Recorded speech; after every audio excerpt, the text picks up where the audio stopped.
This is first the program on Gandhi and peace studies. In this program today we have a very special guest. We have invited Maria Elsa Pinto Gracia. She holds master's degree from Tokyo University, and her master's degree is on peace and conflict studies. Thank you. So welcome to India, and welcome to IGNOU. Thank you, Professor Gopal, and thank you, the Indira Gandhi Open University. This is a great opportunity to exchange my ideas and share. I'm going to divide my presentation in four main chapters. First, I'm going to give you a brief introduction about the Colombian conflict and the background of the conflict. Then I'm going to tell you about my research question and where we're going to go with all this venture. The second is the methodology that I used for my research.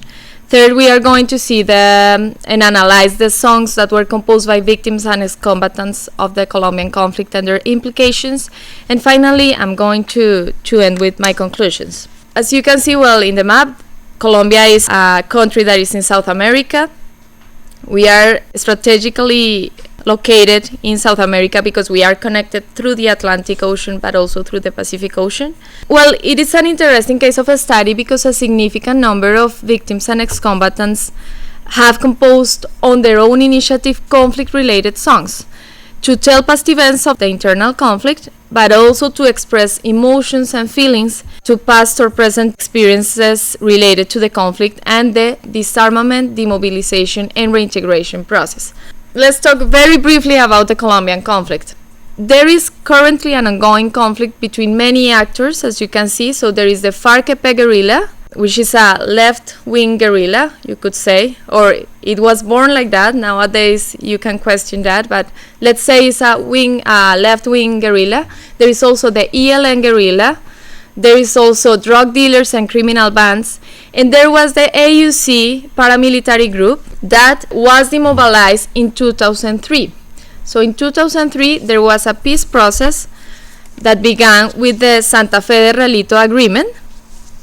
And they started with the government a demobilization, disarmament, and reintegration process with the paramilitary group. It was also enacted the Justice and Peace Law in 2005 that has been like the main legal framework for the DDR process, as I said, but also to give all the legal dispositions for the fulfillment of victims' right to know the truth, to find justice, and to be awarded reparations for all the damage caused by this group. So, in order to be clear, there is an ongoing conflict in Colombia, but there was a peace process in 2003 with the AUC paramilitary group, which resulted in a disarmament, demobilization, and reintegration process with them, and also a transitional law that made possible this reintegration, but also awarded victims with reparations and also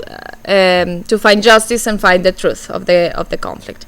So in this broad context, songs of victims and ex-combatants have been composed, and these are the songs that we are going to analyze. So in the literature about peace building and art, there is an over-optimistic view. You almost assume that music is good for reconciliation, but the literature doesn't go in deep to answer what is the scope of music and reconciliation, to what extent music actually connects to reconciliation or does not connect. There are also many examples in history where music has been used for purpose of war. For example, Hitler used to use Wagner symphonies to torture the Jewish people also, or to incentivize the army for himself. So there are plenty of examples also that where music was used for bad purposes. So you cannot say just music is good for reconciliation and that's it. So you need to go in deep and study really this connection. So that was the main purpose. And given this significant number of songs composed by victims and ex-combatants, I wanted to answer the following research questions. Then, why victims and ex-combatants in Colombia have decided to compose songs related to the conflict? And second, to what extent these songs connect to reconciliation in both the composers but also the listeners of the songs. In this slide you can also see a Javi Man, which is a composer, a victim of the Bojayá bombing, that is what was one of the worst events of the war in Colombia. What was the theoretical framework that I used? In the reconciliation literature, there are two main approaches. One is the liberal approach that focuses on the structural aspects of reconciliation, let's say economic aspects, political aspects, justice aspects. And there is also the social psychological approach of reconciliation that focuses on all psychological aspects of human beings, that is beliefs, behaviors, attitudes, perceptions. The psychological approach also focuses on intractable conflicts that have lasted at least a few decades and that entail a harmful accumulation of misperceptions, stereotypes, hostility, and hatred. That is why they required a social psychological process to transform the structures of beliefs that have permeated the society for a significant period of time. So, since music is not only about, or is more about feelings than other things, I thought that music might play, and in general art might play an important role in all these aspects, socio-psychological aspects. So that's why I use this theoretical framework. So what did I do on my research? I traveled to Colombia. Again, I was in Japan, so I traveled to Colombia and conducted 5 semi-structured interviews with composers. The main objective of conducting these interviews was to gain an insight of the reasons, the needs, the motivations that they had to compose these songs, basically, and to choose music as a way to express. They didn't choose a newspaper, they didn't choose another type of art, they chose music. I wonder why, and that's what I asked in the interviews. And secondly, I conducted 2 focal group exercises. So, in the beginning, a group of ex-combatants listened to a song composed by victims. And I asked them what was the reaction towards the singer or towards people with similar affiliation to the singer. And then I organized a group of 8 internally displaced people that were victims of the conflict, and they listened to an ex-combatant song. And then I did the same. I asked them, what would you do, for example, if this person enters to this room? What would be your reaction to that? Or what do you think about him now that after listening to this song?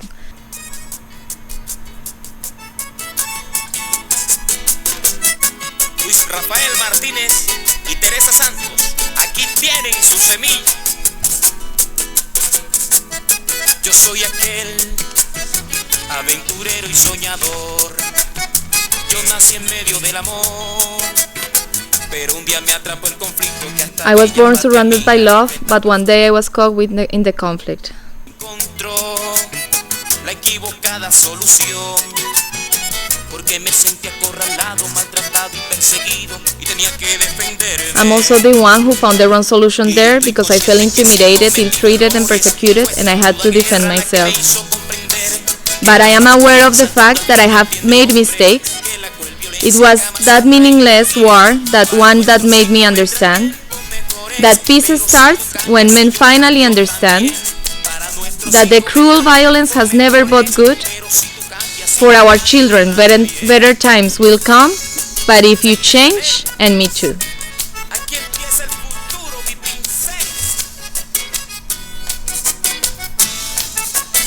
Okay, so this was one of the scripts of the songs that I played to the group of victims.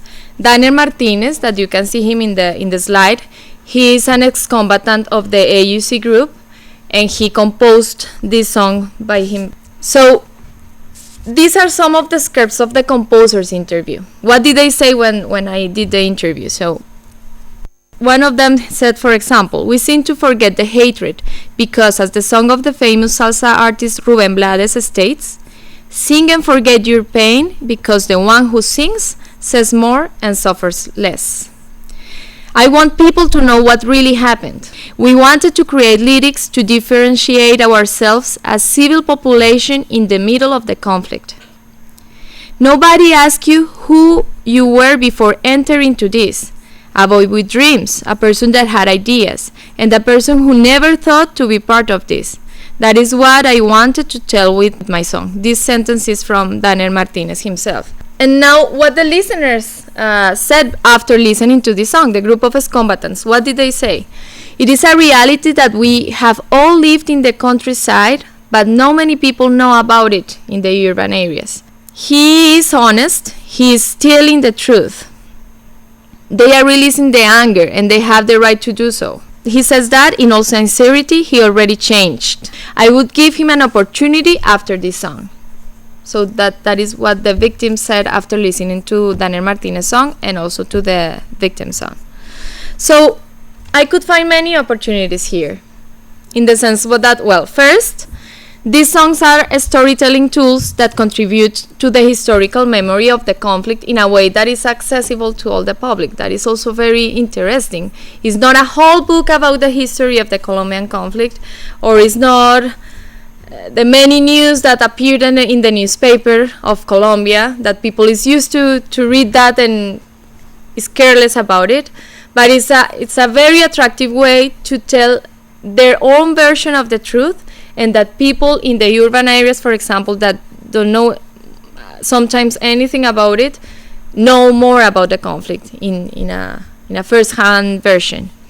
It is also, of course, an exposition of the truth, or at least a version of their truth. We can also recognize the different narratives. It's very different to listen to a song composed by a victim than to listen to a song composed by an ex-combatant. So we can hear what are the both versions of the truth. Most of the misperceptions that people have in Colombia is that ex-combatants, for example, wanted to join the war because they wanted, because they like it, or because they are bad people. But for example, in the song, as you could see, he says that he felt threatened, he didn't have much option, and actually he had to join the conflict because otherwise he would have to be displaced from his town, or maybe some of his relatives would be threatened, etc. So he is also acknowledging guilt and responsibility. As you could see, also he says, I'm aware that I made some mistakes, but now I'm in another life. I'm creating songs. I'm another person, and so he accepts his guilt. These songs are also spaces for mourning and catharsis. They constitute an outlet to release feelings and emotions, especially for the victims. They have lived very hard experiences that they told me that music was one of the best ways to release those emotions. Sometimes words are not enough. Even only the notes were enough to release those feelings and feel better. So also the psychological process inside was really helpful for them. They express unknown or new identities. For example, Daniel Martinez, he says, I used to be a boy with dreams. I didn't want to join the conflict. I was a dreamer. I was raised in love, but well, I had to join the conflict. So you could see that he's not only the ex-combatant, he's also a boy with dreams. He's also a person that can change himself, and that is also a musician. So it's a lot of identities that people don't know when they say, yes, he's this combatant. We label him like that. No, he's more than that, and he actually shows that with his music. In the listeners, there were also some expressions of trust and understanding. It is very impressive that a victim says, okay, I can trust him. I think he's telling the truth. I would welcome him to this room. All because, well, after listening to a song, I can see that he's a human being like me, and that we can reconcile each other. So all these are the opportunities that now let's move on to the limitations. And for this, I also want to play as a script of a song. This is a group that is called Renacientes. They were internally displaced people from the Chocó region in Colombia, and they made this song that has very strong lyrics. Recordar tanta gente que corría, mujeres embarazadas y niños que nacieron ese día, pero algo doloroso en nuestra mente se quedó, ver cómo torturaban tanta gente en el Chocó, de forma inhumana a un hermano mataron, cortándole la cabeza y con ella jugaron. Hermano Marino López ha regresado a tu tierra, no quite que son tus restos desde producto de la guerra, tú y otros hermanos que la tierra cobijó. Culpable es el gobierno y Rito Alejo porque ordenó, porquería desgraciado que al Senado se lanzó, haciéndose el inocente después que el pueblo sangró. Vimos que destruido no se puede seguir, entonces nos organizamos para poder resistir. Llora mi pueblo al recordar los hermanos que ya. So, unforgettable date in year 97. Brothers were killed by chainsaw and machete. It is sad to remember so many people running. Pregnant women and children who were born that day, but something painful in our minds stayed. To see how they tortured so many people in Chocó. In an inhuman way, they killed a brother. They cut off his head and played with it. Brother Marino Lopez, you have returned to your land. How sad are your mortal remains, which are the result of the war. You and other brothers who were sheltered by the land. The culprit is the government and Rito Alejo, since he ordered this. What a scum, despicable person who ran for Senate, pretending to be innocent after he made people bleed. We realize that we cannot continue being separated, so we organize ourselves in order to resist. There is also opportunities in the song. It is not only about limitations. Some of the lyrics might reinforce a latent conflict and enlarge the differences between the sides instead of reducing the distances. So sentences like, today we tell people to keep struggling so these rich bastards don't continue to enslaving us. That is one of the sentences. They are not lyrics that actually invite you to reconcile, but actually they invite you to be more against the government or to enlarge differences between the enemies. So, well, you wonder if this song would contribute to reconciliation or not with this kind of lyrics. There is a continuation of stereotyping and mistrust in some of the listeners. So after listening to the song of Daniel Martinez or of the victims, not all the reactions were that positive, as I said in the opportunities. They also said, for example, if that ex-combatant would have been the one that mistreated my family, it is not possible to see him in a good way, even if he has composed this song. Daniel Martinez and one of his victims would encounter themselves. Maybe that would have been the reaction. I don't care if you compose this song, but I wouldn't forget all the pain you caused in me. So the song doesn't go that far to just assure forgiveness. Another said, I would not go to a concert of this singer. I would not go to get some entertainment from a perpetrator. There are some expressions of trust and understanding, but there are also some expressions of stereotyping and mistrust. So you can never assure what the listeners are going to or how the listeners are going to react to your music. And that is one of the limitations that you have to take into account when applying music as an instrument for reconciliation or as a peace-building tool. They also said that it is very difficult to achieve reconciliation if there is not social justice. I mean, you can have the best attitude towards reconciliation, but what if you are not awarded reparations? What if you are continued to be displaced in a town and you don't receive any help from the government? What if you see still you're the perpetrator that caused you damage in the street just without any punishment? So they say also that if there is no social justice, reconciliation in Colombia is going to be very difficult. So music cannot also go that far. I mean, music can steer some emotions and open the door, let's say, but it cannot go that far to assure some of the structural conditions that you need for sure to achieve real peace and reconciliation in a country. There is also a limitation that I identified with the project Sing With Me for the Reintegration.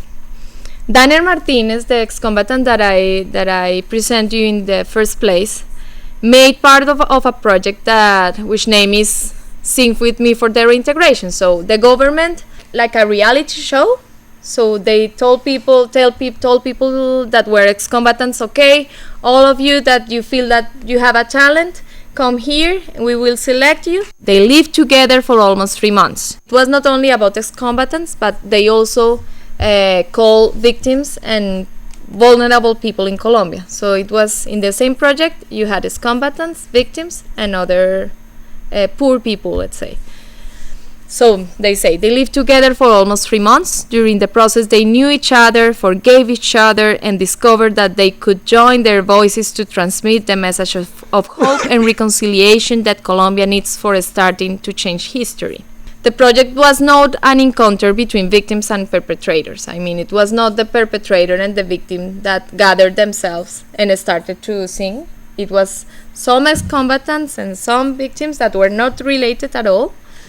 And well, you wonder, so they didn't need to forgive anything because they were not the ones that caused damage between each other. The participants did not live together in a house, but received daily training in it. So they didn't live together as the way they presented in the website. The songs composed by the participants, for example, the one that I showed you, Danner Martinez, were created from their previous circumstances and not as a result of the project experience. So it's not because they joined the project that they started to compose this beautiful song about reconciliation. No, it was before the project that they composed the song on their own initiative. Music was neither the central means through which participants interacted with each other, nor a therapeutic instrument to forgive. The music was mostly an individual process. So Danner Martinez, you have a song, okay, let's record it, I will teach you how to sing better, but it was not because, okay, Danner, you sit with the victim and now we sing each other. No, it wasn't nothing like that. And finally, it might be in question what is to forgive, since the community members were not harmed by the ex-combatants of the project. So the way the government presented, you can propagandized by the government the project and the music. And all this was surprised me more when in the interview Danner Martinez, without asking, he said, I feel as being used by the project. He told me, I chose the wrong strategy to make myself recognized in public. And then he said, if I sing my song in front of the public, naturally that is different from using my song for imposing the subject of peace and reconciliation, because that cannot be imposed. So he told me that his music was presented. And of course that is a limitation. You can never impose peace or reconciliation through any kind of art. That is contradictory by itself. So that was also a limitation that I found in the songs that I analyzed. Music allows us to find a common ground between victims and ex-combatants. They have both used music with the same purposes of reconstructing the historical memory of conflict, expressing their feelings related to past events, and redefine their identities. Also, victims and ex-combatants use music as a personal experience that has enlarged their vision and allowed them to release emotions and mourning the losses. They have both lived very hard experiences, and music has been a very good to express these feelings and let them go. However, music has also limitations as a tool for reconciliation. As I said, it is not possible to predict or shape the reactions of the listeners. We cannot assume that musical meaning translates to the receptors without any transformation. There is always a transformation, and there is always different points of view regarding the music you play. Music can also be used to enlarge differences between enemies, as we saw in the rap song. There is a difficult relation between justice and reconciliation. If there is no justice and truth, it is very difficult to achieve reconciliation. Even if you have the best art tools, or even if you try the best to try to make people forgive each other, it is very difficult if the truth is not known by the public opinion, and if they are not rewarded with justice and reparations. And of course, music can also be manipulated in a good and in a bad sense. we could see that maybe they had the best motivations to present the project in the way they presented. It was a good project anyway, but you can never impose peace and reconciliation and say that everything is good when there are many things in Colombia still to fix and to build. We need to build peace with truth. It is not possible to build peace without truth and imposing some sort of reconciliation that is not real and doesn't entails the most important things of conflict. So that's it. I hope you enjoyed. I hope you understood all my English. Thank you, Maria. I think your English was very fluent. I'm asking a question just before we conclude. See, the music during freedom moment, Yes. that in India, if you are not familiar, we will also help you to understand that the Sufism is played very important role. Sufi music, bringing all our caste communities together, and this became a very powerful force during national movement. Do you have such music form in your country? I see. Okay. Fortunately, I have had the opportunity to listen to soft Sufi music. First time I came to India in 2008, I went to a mosque and I listened to these beautiful songs, and it was a good chance because there was someone translating for us in English what the Sufi lyrics were, and they were really beautiful, and I can understand why this music could join all Indian population around it. We don't have, I would say that in Colombia it's very difficult to have one single genre of music, because we are, well, you went to Colombia and you could see that there are many different regions, many different climates, very different food, and very different music also. So people from Bogota, that is a cold climate, we have a more calm music, but people from the coast that also have a very important influence of African people, they have a very dancing music, Latino music, so I would say that it's very difficult to have one type of music that actually joins the whole country, but still music is really important in our society. You cannot think about a meeting between your family or your friends without music. You cannot think about even going to the car or doing every activity without music. Music is really important, and many tourists that go to Colombia tell me, you listen to music every time. Well, although India, I would say that is quite similar with Bollywood songs, but but yeah, I think music has a great potential in Colombia because everyone listens to one type or another type of music, and that can actually join each other, as soccer and music. I would say that is a point in common that all Colombians have, and that could be like a fire that would enable us to join in as a one society. Thank you very much for coming to our university and making this very meaningful contribution. Thank you. Thank you. Thank you. Thank you. Thank you. Thank you. Thank you.